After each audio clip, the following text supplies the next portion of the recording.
I wanted the two of you to share a little bit about how this was birthed. Like, how did you guys come together? What sparked this? This is funny. I was at TEDwomen, and I heard Elizabeth Lindsay speak, and I had never heard her before. And oh my gosh, I was just like, whoa, this woman's from Hawaii. Wow, I just was so moved by her presentation. It was, and I just kept thinking, because I was, working at UHMC at the time, or previously before that, and just always kind of felt like there's just, actually I went to TEDwomen because I really felt like in my own life I wanted a brain spa. I wanted to kind of put myself into something that I was new, and so I'm listening to her and I'm just like, I can't believe I've never heard of her, and I don't even know she existed, and I started thinking about all the amazing people that I've met on Maui, and I'm like, whoa, Maui can have the most amazing TED event ever.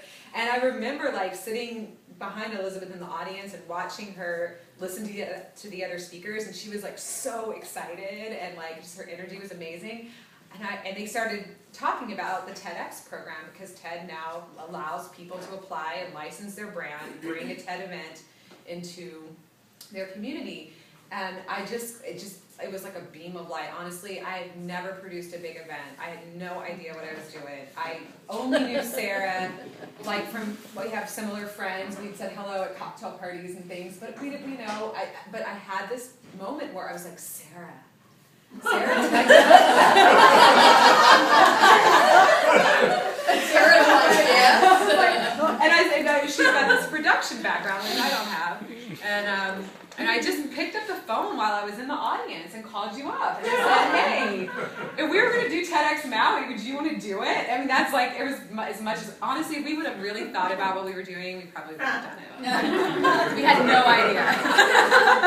But it was like that. And so I came back, and then we got together, and then, I just kind of started putting some pieces together, and boom. And then what was so crazy is right after we listed it on the TEDx page, I got this phone call from the team from TEDx Traverse City, Michigan. And I didn't really know anything about them, and they're like, we're on Maui, we want to come meet with you. And this was like, it was a couple weeks after I did this. So we have lunch at Cafe Days with Me, and they're like, turns out, the guy owns FIM Financial in Kahului and in Traverse City. They already produced TEDx events. And they were like, we want to help make this happen for you.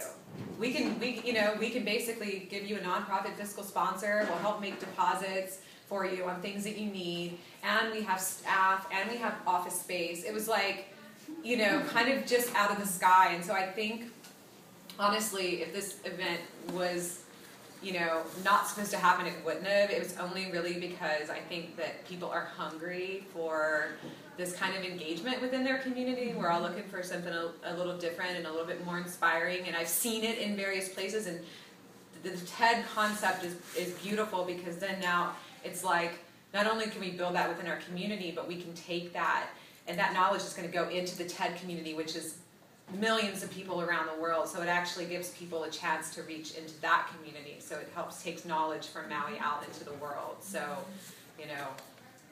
that's kind of how it all came down. That's why I said, be careful what happens to you when you go, because my whole life has totally changed forever because of TED. And there's actually part of the story from the very early beginning where Katie had been accepted into TEDwomen, because you had to apply to go to that. Oh, yeah. And the community rallied around getting Katie there, because it was like a $2,000 ticket to It was TED. something. And so that was, and I was a little part of that, and I think that's sort of what tied us. I remember we were texting back and forth while you were at TEDwomen, like, did you hear Hillary Clinton is there? And I was like, yeah. Yeah, I think, prior to it, I didn't understand why I didn't know were giving me money to go to TEDwomen. I had people from my Haiku grocery store like, I heard you want to go to TEDwomen, here's $20. Aww. So now you know why. But what's cool about that experience, it was really like Maui saying that it's ready, because as a license holder of an event, you are not allowed to produce an event for more than 100 people if you've never been to a main TED conference. So if you wanted to do a TEDx event on your own, you could, but you can't have more than 100 people come.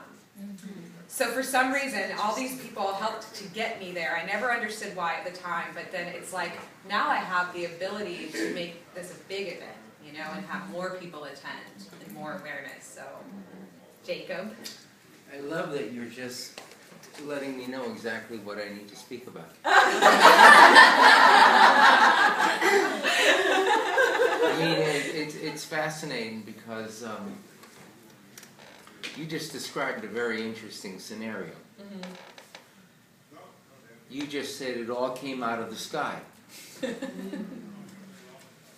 What's really interesting is it's doing that all the time. It's not just this event. Right. It's everything that's going on. Right. And that's the real exciting piece. That is noticing that particular process. Yes. So thanks for just giving me my thing. Out of the sky. Just like that.